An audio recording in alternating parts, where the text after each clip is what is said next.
കോഴിക്കോട് സോന എന്ന യുവതി കാറിനുള്ളിൽ പൊള്ളലേറ്റ് മരിച്ച സംഭവം ആകെ നടുക്കത്തോടുകൂടിയാണ് മലയാളികൾ കേട്ടത്. ഇത് പ്രഥമ ദൃഷ്ടിയിൽ കാറ് അപകടമാണെന്ന് വരുത്തി തീർക്കാനൊരു ശ്രമമുണ്ടായിരുന്നു, അങ്ങനെ ഒരു സംശയമുണ്ടായിരുന്നു.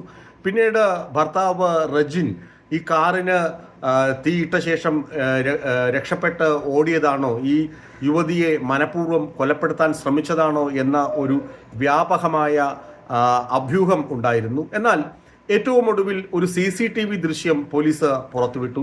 മാധ്യമങ്ങളിലൂടെയൊക്കെ നിങ്ങളത് കണ്ടു കാണും. ആ CCTV ദൃശ്യങ്ങളിൽ സോന എന്ന 27-കാരി 7 മാസം ഗർഭിണിയായ ആ യുവതി ഒരു പെട്രോൾ പമ്പിൽ നിന്ന് ഒരു ക്യാനിൽ പെട്രോൾ വാങ്ങിക്കൊണ്ട് പോകുന്ന ദൃശ്യങ്ങളുണ്ട്. ഇപ്പോഴാണ് ഞാൻ കഴിഞ്ഞ ദിവസം പറഞ്ഞ ഫോറൻസിക്കിൻ്റെ കണ്ടെത്തലുകളൊക്കെ നിർണായകമാകുന്നത്. കാരണം കാറിൻ്റെ പിൻസീറ്റിലായിരുന്നു സോന ഇരുന്നത്. കാറിൻ്റെ പിൻസീറ്റിൽ നിന്നാണ് തീ പടർന്നിരിക്കുന്നത്. കാറിൻ്റെ എൻജിൻ ഭാഗത്ത് ഷോർട്ട് സർക്യൂട്ട് ഇല്ല, അതുപോലെ തന്നെ ഇന്ധന ടാങ്കിന് തീ പിടിച്ചിട്ടില്ല. അങ്ങനെ സാധാരണഗതിയിൽ ഓടിക്കൊണ്ടിരിക്കുന്ന ഒരു കാറ് അഗ്നിഗോളമാകുന്നതിന് കാരണമായേക്കാവുന്ന അപകട സാധ്യതകളൊന്നും തന്നെ ഈ അപകടത്തിൽ കാണാൻ കഴിഞ്ഞിട്ടില്ല. അപ്പോൾ എങ്ങനെയാകും ഈ സംഭവം ഉണ്ടായത്?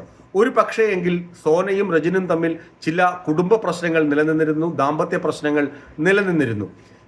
ഇതിനെ ചൊല്ലി കാറിനുള്ളിൽ വെച്ച് ഇവർ തമ്മിൽ എന്തെങ്കിലും വാക്കുതർക്കമോ ബഹളമോ ഉണ്ടായിരിക്കാം, അല്ലെങ്കിൽ കുടുംബ കാര്യങ്ങൾ സംസാരിച്ച് തർക്കത്തിൽ ഏർപ്പെട്ടിരിക്കാം. അങ്ങനെ സോന മുൻകൂട്ടി കരുതി വച്ചിരുന്ന പെട്രോൾ അതിലേക്ക് തീയിട്ടതായിരിക്കാനുള്ള സാധ്യതയാണ്, അല്ലെങ്കിൽ സാധ്യതയിലേക്കാണ് പോലീസ് വിരൽ ചൂണ്ടുന്നത്.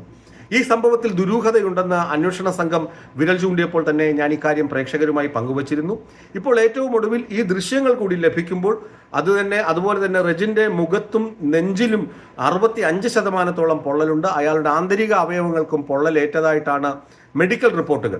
അയാളുടെ ആരോഗ്യനിലയും സേഫായിട്ടുള്ള ഒരു അവസ്ഥയിലല്ല, അതീവ ഗുരുതരാവസ്ഥയിൽ തന്നെയാണ് അയാൾ തുടരുന്നത്. ഒരു പക്ഷേയെങ്കിൽ അയാളാണ് ഇങ്ങനൊരു അപകടം അല്ലെങ്കിൽ അപായം സൃഷ്ടിച്ചതെങ്കിൽ അയാൾ സുരക്ഷിതനായി രക്ഷപ്പെടാനുള്ള എല്ലാ മാർഗങ്ങളും കണ്ടെത്തുമായിരുന്നു. ഇവിടെ അങ്ങനൊരു മാർഗം അയാൾക്കുണ്ടായിരുന്നില്ല. അയാൾ ഓടി വയലിലേക്ക് ചാടുകയാണ്. എന്നിട്ട് അവിടെ നിന്ന് കയറി വന്ന് എൻ്റെ ഭാര്യ അതിനുള്ളിലുണ്ട്, രക്ഷിക്കണമെന്ന് നിലവിളിക്കുന്നതാണ് ദൃക്സാക്ഷികൾ പറയുന്നത്. ഏതായാലും ഈ സംഭവത്തിൽ എനിക്ക് തോന്നുന്ന ഒരു കാര്യം, ഈ സംഭവം ആകെ വായിക്കുമ്പോഴും കാണുമ്പോഴും എൻ്റെ നിരീക്ഷണത്തിൽ വരുന്നത് ഇതൊരു പ്ലാൻഡ് സൂയിസൈഡും അത് കഴിഞ്ഞിട്ട് ഒരു മർഡർ അറ്റംപ്റ്റും കൂടിയാണ്. ഒരു പ്ലാൻഡ് സൂയിസൈഡും ഒരു മർഡർ അറ്റംപ്റ്റുമാണ് ഈ സംഭവത്തിൽ നടന്നിട്ടുള്ളത്. അത് തന്നെയാകും യാഥാർത്ഥ്യം. ഏതായാലും പോലീസിന്റെ റിപ്പോർട്ട് പുറത്തു വരട്ടെ, അപ്പോൾ നമുക്ക് കാര്യങ്ങൾ വ്യക്തമാകും.